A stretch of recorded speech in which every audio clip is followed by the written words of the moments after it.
अक्सर आपने सुना होगा कि लोग को इंडिया में सरकारी नौकरी चाहिए होती है। हिंदी बेल्ट में ये क्रेज़ ज़्यादा है। तो सरकारी नौकरी पहले लोगों को लगता था कि एकदम आराम की नौकरी है, कोई समस्या नहीं होगी, कोई दिक्कत नहीं होगी और एकदम आराम से सरकारी दामाद बन जाएंगे, सारे बेनिफिट ले लेंगे और आराम से जीवन गुजर जाएगा। 60 तक आपको कोई निकाल भी नहीं सकता। क्योंकि एआई का ज़माना है, तो लोगों को आज भी यही लगता है कि हमें स्टेबिलिटी चाहिए। नौकरी जो है ऐसी होनी चाहिए जो कोई हमें निकाल नहीं सके और कोई समस्या ही नहीं हो उसमें।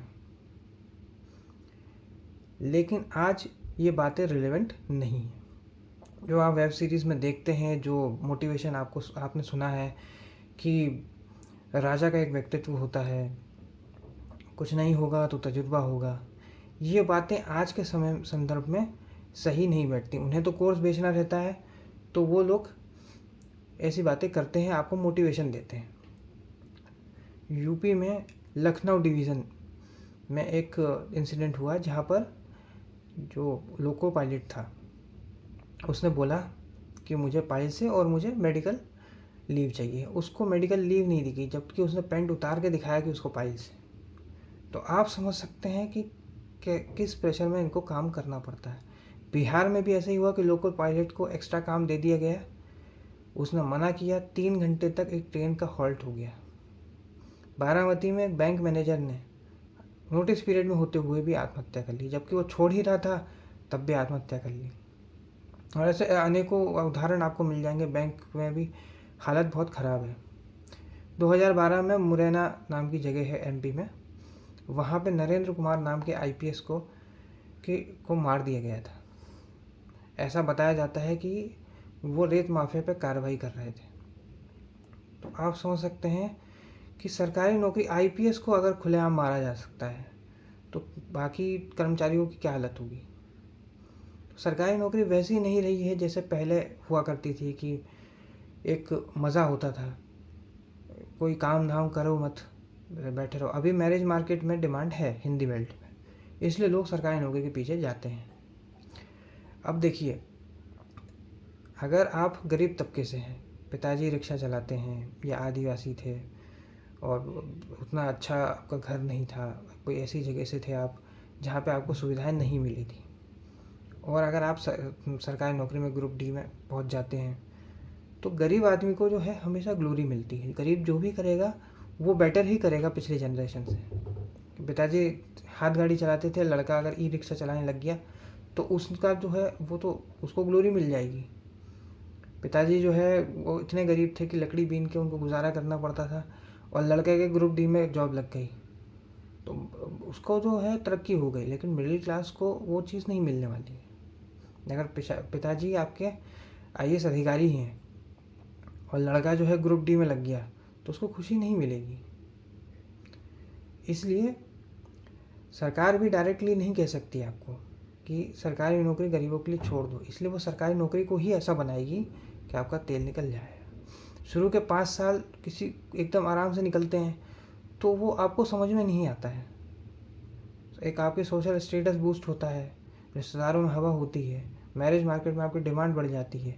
लेकिन जब लड़की देखेगी ये ट्रांसफरल जॉब है, बार बार हर 2 साल में ट्रांसफ़र ही हो रहे हैं, तो वो भी आपको जो खुश नहीं रहेगी। फिर वो एक जगह पे बच्चों के साथ रहने लग जाएगी और वो कह देगी कि तुमको जहाँ जाना है जाओ, मैं तो यहीं रहूँगी। पहले क्या होता था कि हम लोग एक गरीब देश थे, 2% की हमारी जो है ग्रोथ रेट होती थी, 77-78 में माइनस में चली गई थी। तो एक गरीब देश में एक आदमी जो है पैसे लेकर घर आ रहा है, अब वो क्लर्क चपरासी भी है तो बहुत बड़ी चीज़ हो जाती थी। जैसे आपने 80s में जितेंद्र की फिल्मों में देखा है, रमेश बाबू करते हुए पूरा गांव जो है एक एक्साइटमेंट आ जाता है, वैसा हुआ करता था। अब जो है लोगों के पास बहुत सारे संसाधन हैं। अब लड़कियां जो है वो शादी में किसी गांव में या छोटे शहर में नहीं रहना चाहती, उन्हें भी quality of life, quality of work चाहिए। अब ऐसा है कि आप लैपटॉप लेके बैठे हो, आपके बाजू में आपकी पत्नी बैठी है, वो भी काम कर रही है, वो भी कमा सकती है।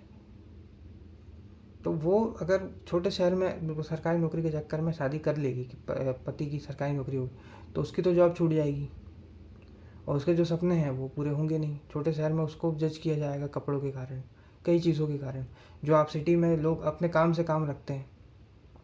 तो मैरिज मार्केट में अभी डिमांड हो सकती है, लेकिन आगे उसमें धीरे धीरे गिरावट हो जाएगी। और सरकार भी नए नए नियम बना रही है कि जॉब से निकालना नहीं जा सकता, वो भी ख़त्म हो सकता है।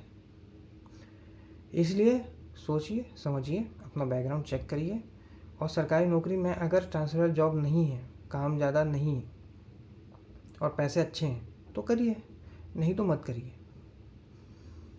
नहीं तो क्या है कि कोचिंग क्लास को तो अपने कोर्सेज बेचने हैं, तो वो तो यही चाहेंगे कि आप 10-10 12-12 साल तक सरकारी नौकरी की तैयारी ही करते रहिए। वो हर बार यही बोलेंगे, एक बार और, एक बार और, एक बार और। तो सरकारी नौकरी की तैयारी करते रहिए। फिर ऐसा रहता है उनका। मोटिवेशन की इंडस्ट्री भी उसी से चलती है, हॉस्टल वाले भी उसी से चलते हैं, नोट्स जो फोटोकॉपी पे मिलते हैं आपको, वो भी उसी कारण से बिक रहे हैं। बेरोज़गारी जो है वो पूरी एक इंडस्ट्री है। लेकिन धीरे धीरे धीरे धीरे लोगों को एक एहसास होता जा रहा है कि सरकारी नौकरी में जो वर्क लाइफ बैलेंस होता था वो आज नहीं है। ये 27 जनवरी जो निकली थी उसमें बैंक ने स्ट्राइक करी है, 5 डे वर्किंग। आप ट्विटर पे जाएंगे, हर 2-3 हफ्ते में 5 डेज़ वर्किंग ट्रेंड होता ही होता है। तो सरकारी नौकरी में तो काम नहीं करना पड़ता था, अब तो आपको सरकारी नौकरी में भी काम करना पड़ रहा है। तभी तो ये लोग प्रोटेस्ट कर रहे हैं ना, तभी लोग स्ट्राइक कर रहे हैं। अगर कोई काम है ही नहीं तो फिर किस लिए हो रहा है? अगर आपको अच्छा खासा पैसा मिल रहा है और काम है ही नहीं, तो फिर क्यों आप ये प्रोटेस्ट करोगे, स्ट्राइक करोगे? आप क्यों सरकारी नौकरी में लोग आत्महत्या कर रहे हैं? ये भी सोचिए। देश जो है वो हमेशा बिजनेसमैन और नेता चलाते हैं, हम और आप नहीं चलाते हैं। इसलिए सोचिए समझिए और फिर विचार करिए। प्राइवेट सेक्टर में आप जो है कंपनी बदल सकते हो, प्रोजेक्ट बदल सकते हो, लेकिन सरकारी में ऐसा नहीं होता। सरकारी नौकरी में आपको प्रेशर बनता है, वो आप छोड़ नहीं सकते, क्योंकि आप भगवान हो चुके हो अपने घर वालों के लिए। आज के इस वीडियो में इतना ही। अगर वीडियो आपको पसंद आया तो लाइक करें, शेयर करें और चैनल को सब्सक्राइब करें। धन्यवाद।